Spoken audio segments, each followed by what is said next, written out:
Эленор бороону түндүк Европаны каптады. Бүткүл Британияны электр жарыгысыз калтырган борон эми Франция жана Германияга барды. Францияда бороондун ылдамдыгы 110 км/саатка жетип, бир адам каза болду. Швейцарияда поезд өз нугунан чыгып, бир нече жүргүнчүлөр жаракат алышты. 14 000 үй жарыксыз абалга келди. Нидерланд аймагында бир адамды бак басып калган. Францияда бороондун ылдамдыгы саатына 200 км жетиши күтүлүүдө. Мындан улам Эйфель мунарасына кирүүгө тыюу салынды. Амстердамда 200дөн ашуун авиа каттам, бир нече жолдор жана поезд каттамдары токтотулду.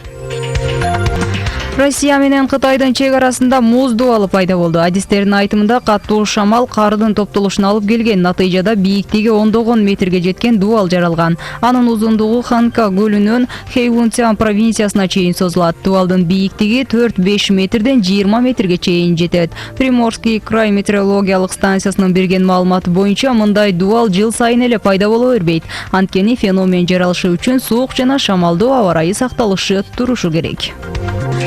Түркмөнстанда кара түстөгү унаа айдоого тыюу салынды. Мамлекет башчысы Гурбангулы Бердимухамедов мындай чечиминен кийин өлкөдөгү кара түстүү унаалар башка түскө боелгон турат.